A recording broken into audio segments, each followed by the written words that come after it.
More than 300 Sewage and Water Board employees were at their posts when Hurricane Katrina hit New Orleans on August 29, 2005. And they stayed through the catastrophic flooding that engulfed 80% of New Orleans after the levees broke. These dedicated and heroic employees were first responders providing critical emergency sewerage and water board system restorations, while in many instances fighting for their own survival and the survival of others. Their valiant efforts must not be forgotten but preserved for austerity as a testament to the courage, tenacity, and dedication of these employees in the face of overwhelming odds. In case I'm not the one editing this, can you please state your name for the camera? Gerald Tilton. And give us your job and your title. Pumping Superintendent, Sewage and Water Board of New Orleans. Why is the story of what happened with the employees of Sewage and Water Board so important? We were here. We'd gone through, and when I say we, I'm speaking of Sewage and Water Board as an entity. We'd gone through countless storms, and with only one that can be remembered that brought, the type of flooding, and that was really to a localized area, which was the Lower Ninth Ward. But Katrina brought flooding to pretty much the entire city of New Orleans, with the exception of, portions of the French Quarter.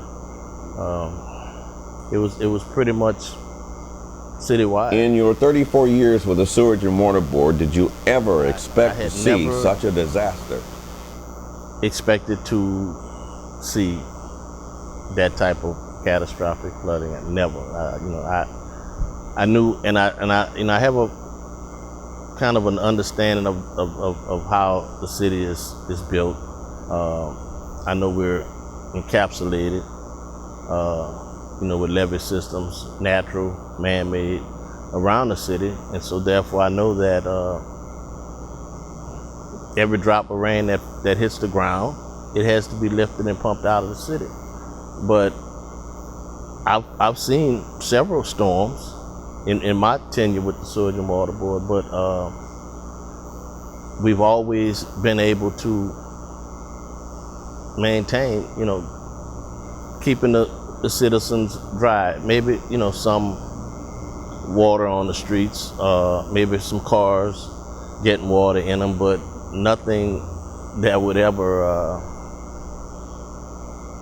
equal what we saw 10 years ago with Hurricane Katrina coming. In your wildest imagination, did you ever visualize this type of devastation? In my wildest imagination, I actually had thought about something similar to that, but I just never in my wildest imagination thought that I would ever see something such as that. And it was unbelievable. It really was unbelievable. Where were you on August 29th? I was at Drainage Pumping Station 19, which is actually located on Florida Avenue in I guess that would be the Upper Ninth Ward, right at the Industrial Canal. And what happened there?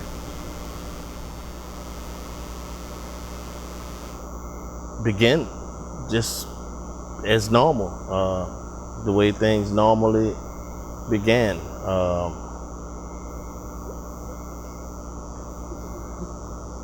The rain comes first, then the wind comes, and the wind increases somewhat, and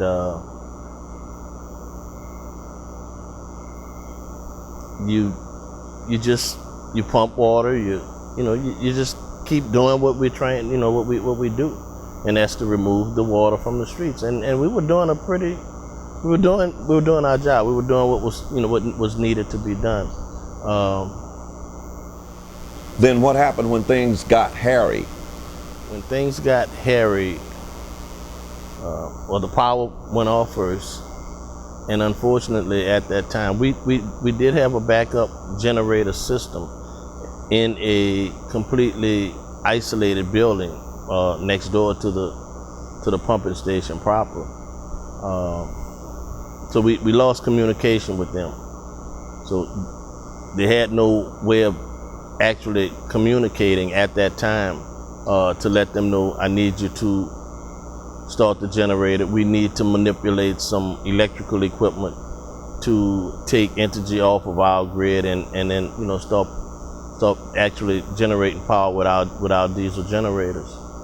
So we were in the dark, but one of our guys started seeing water coming along the side of the facility, and it was coming kind of with a vengeance. Like a surge. It was a extreme flow. It was with current. It was a surge, but it was just like it started as a flow. But then the flow got bigger, and then it began to rise. And this particular facility, it's surrounded by a brick fence with maybe a 10 or 12 foot page fence on top of it. And so we started seeing water starting to flow across the cement portion of the base of that fence. And then we started seeing the water rise up the page fence, and it's just steadily filling this area where the entrance of the pumping station is. And it started filling it, and we're watching the water come up, and it's rising higher and higher and higher, until the water actually got so high, and the force of the water was so strong, because it was all of the debris, grass, twigs, trees, whatever, was now getting caught up in the fence, where the water was just able to flow through. And I remember watching the first thought that this is not good was the force of that water. Once that it had filled, the fence had filled in with all this debris, it became like a solid fence then, and the water just bent the fence over, like it was a piece of spaghetti. So the water just kept flowing into the yard, and as it came into the yard, it started coming into the building. We had a roll-up door, which we had open. I mean, because we wanted to see what was going on. It looked. I mean, we knew at that time we couldn't stop the water, but the unfortunate thing is we didn't know actually. Well, we knew where it was coming from. We just didn't know why it was coming from that area. At what point did you realize that the levees had breached? Actually, a day or so later. Even with that water coming, I thought that it was similar to what you asked, that it was just the surge had gotten so high that it was just coming over the flood wall, and that it was just continuing to come over the flood wall. But and it continued to flow. It continued to flow. Unfortunately, we were inside. We didn't know when the water was going to stop rising in the station. I mean, it's like 2 levels. Well, actually 3 levels in that facility. The area where you walk into the station. Then there's a second elevation where the pumps are located, and then there's a higher elevation where the electrical equipment is located. And we're watching the water. It had completely covered the first area, and then it started rising to get, and starting to cover the second area. All of my pumps were completely covered with water,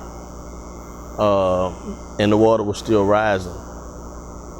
It continued to rise. Actually, at that point, we'd made a decision that, we can't go back out through the front because the current was still coming. It was so strong, you know, and there was some talk about, well, maybe we should try to swim out. Well, by that time, I think we realized swim to where, you know, because you don't know what's out past that. We had no way of knowing.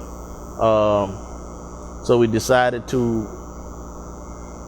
get to the top level, and we started gathering all of our belongings. A lot of individuals take medication, we water, some dry clothing, and we have an overhead crane that I guess about 20 feet, you know, in the air, that has a platform that you could actually walk on that goes the length of the facility. And we brought all of our belongings up there, and that was going to be our final place of refuge, you know, just if this water continued to rise. Luckily, you know, it leveled off maybe about a half a foot to a foot from getting to that third level. And in addition to that, we have exhaust fans in the facility, but there are screens and cages around them. So had one of our guys go up and actually broke the louvers out in front of the fan, so that, you know, and dismantled the blades from the fan. I mean, some actual mechanical work going on. Was that part of the heroic actions? I don't know if it was heroic, Mr. Robinson. I look at it at that particular point. We were trying to figure out how to survive this immediate danger, and by that time we had realized that, you know, because by that time the water hadn't stopped rising. You know, it was still coming up, and we had no idea when this water was going to stop rising. You know, I mean, the last thing we wanted was to be in the crane, the water still rising, and still not have, you know, anywhere to go. I mean, that's a pretty high area, but I mean, you know, you're not thinking with all information, you know, at hand. You're seeing water coming, you know, and rising and continuing to rise. What was going through your mind as you obviously at this point were concerned for your life? Myself, yes, was that, and this played a part in removing that fan from the windows. Like, I'm not gonna be trapped in here, like, and the term, you know, trapped like rats. I felt like if it gets to the point where we got to get out of here, I was confident in my ability to swim. Probably misconceivably so, you know, but you don't have the luxury of complete rationality when you're dealing with, you know, with something such as that. But I mean, we had a guy, you know, one of our guys, he couldn't swim, you know, so, you know, it wasn't just me, or it wasn't just this guy. It wasn't just, you know, it was like whatever we do, we gotta think about everybody, because, you know, everybody has to get out of here. You know, everyone has to make their way out of here. So, I mean, and that became the mindset. Tragedy bonds, I guess, you know. So you were determined to survive as a group. Definitely. That was first and foremost in our minds, to survive, and all of us survive. Not just, you know, it was without saying that, you know, that was the, you know, nobody had to say, you know, we're all gonna get, you know, it just was, but we knew this and we felt this, It was. At what point did you realize that through your efforts, and your efforts only, that the water was going to be pumped out? Let me kind of travel this past. We did get through that final night. Like, as I said, the water stopped maybe about a half a foot to a foot from that third level. We were still without power, which meant that, you know, our pumps we were dead in the water at that particular time. I knew that we had a set of generators, you know, in the building next door. We just didn't have communication. My guys that were stationed next door, they had no idea exactly what was going on with us. And then, you know, and then talking with them afterwards, you know, they actually kind of said, man, we didn't know if you guys were dead or alive. I mean, you know, we just didn't know.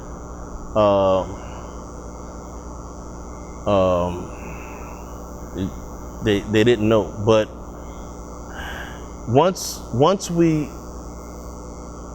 felt that we had survived, I mean, the station was still Intact.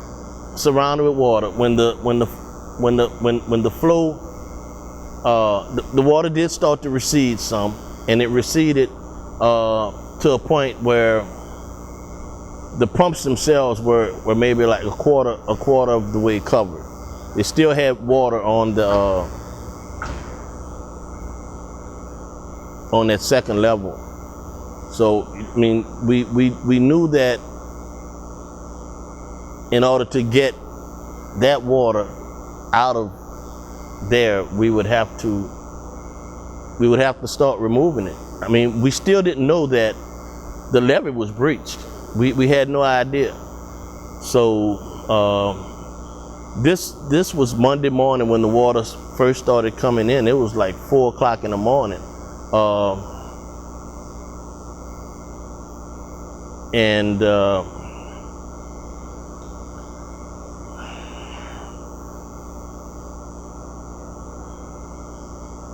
We just that whole Monday, we basically just kind of sat in the station in semi-darkness.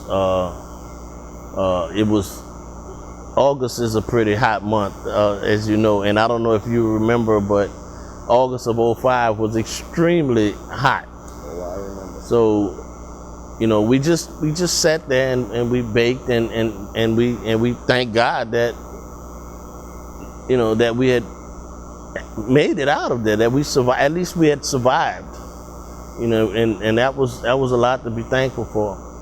And the following day, I mean, because one of our things with the Sewage and Water Board is when we're going into storm mode, we always bring rations to last us, you know, a few days. So we had some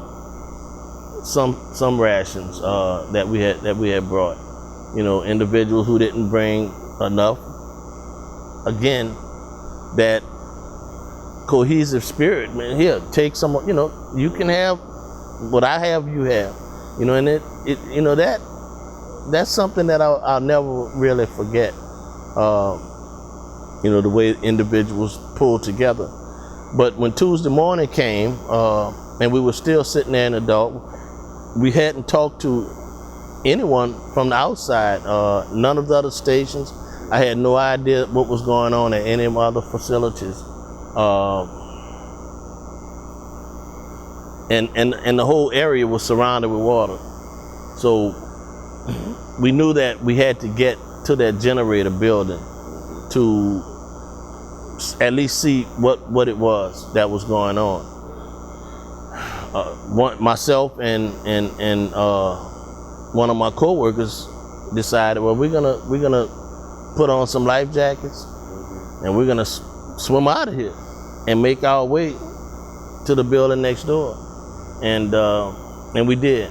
You know, we put our life jackets on and we swam out. We got to the building next door, and there was an issue with an air compressor, which was why the generators couldn't hadn't been started yet.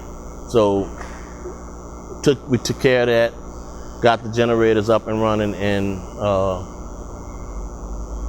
we were able to communicate back and forth with, we have an intercom system that's built in also, and manipulated the breakers, and we got power to the facility, and got back to the station. And after that, we it's like modes changed. The mode changed. We went from imminent danger to survival, and then in almost like the blinking of an eye, we went into reestablishment or operational, back to operations mode. And our mindset then was, we got to get these pumps up and running and start pumping. Again, still not knowing what was going on around the city. So decided to start one pump and see what that would do. And we put the pump on, and we pumped probably until maybe that afternoon, and we didn't see any difference. And we're talking about 1,100 cubic foot per second pumps. What was going through your mind after you didn't see any difference in the level of the water? There are times when you have so much rain, so much water that you have pumps on, and but we'll always have additional pumps that we can put in. Well, we because we were pumping under with the pumps underwater, the bearings were, we don't know the shape of them, because all of this salt water had pretty much inundated the whole station. We decided we were only going to use that one pump, but it's still, normally you would see maybe a sharp dip in the elevation when you put that pump on it and started the pumping. We saw none of that. It was like nothing, no difference. So I got on the radio, and we called our central control, and then when some of the other folks, people at the station heard our voice, one of my supervisors got on the radio, and he said that you may be wasting your time right now, because, and I don't think he really knew, he said, but I've had reports that there are some breaches in the levee, and what you're pumping out is just circling, it's just recirculating. So actually we stopped the pump, and because he actually told us that he thinks that there's an effort going on right now to repair it to whatever degree, be it permanent, temporary, or whatever. So we stopped the pump, and basically we just waited. And I think it may have been a couple of days later when we got the call saying that they made the repairs to the levee, and that we could try starting the pump again. And we ran DPS 19 started pumping. It was basically the first station back up and running on the east side of New Orleans, and it continued to pump for the duration until the city was dewatered. How important was the speediness of the Sewerage and Water Board employees in getting a water? I think it allowed decisions to be made that were geared toward this city being put back in a position where it could be repopulated and become viable and vibrant again.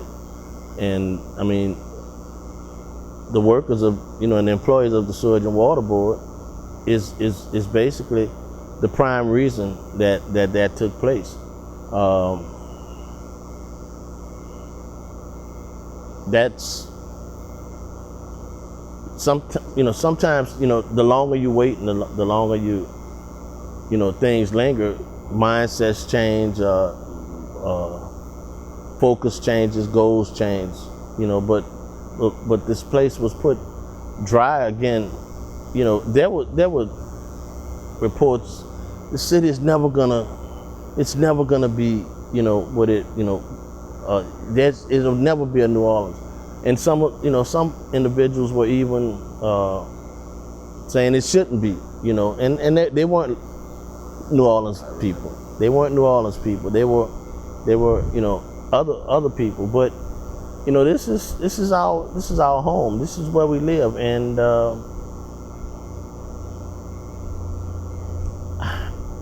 I don't remember, and just it was grueling days, Mr. Robinson. It was some long, hard days, but I don't remember getting complaints. I don't remember what do they call it? The disgruntled employee syndrome. This has to be done. We're gonna do it. What do you need me to do? That's what got this city dry. That's what dewatered this city, and it wound up not just being the guys that were at my facility, at the facility I was at, because once things started being able to be reestablished, there were individuals working around the city to do what they've been trained to do and to get this city dry. And for that, I'm extremely proud. The flooding of New Orleans after Hurricane Katrina was the most devastating disaster to hit any U.S. city. When most of the city was evacuating, some 300 Sewage and Water Board employees stayed on the job, facing great personal peril to respond to this devastating crisis. We salute our Katrina heroes who met the greatest challenge of their lives and found a way to rise above the storm and overcome the impact of Hurricane Katrina. The board's forces dewatered the city in 11 days after the breaches were closed and began to restore quality of life, services of water, sewer, and drainage to the city. It was the restoration of these services that made it possible for citizens to return. It was the restoration of these services that made it possible for progress to begin, going from devastation to recovery, restoration, and today, rebuilding of the most complex infrastructure in the country. Today, confidence in the Sewage and Water Board's management and fiscal responsibility has resulted in the first water and sewer rate increases since the 1990s. These increases will be the building blocks for the development and the continuous rebuilding of the board's systems in the future.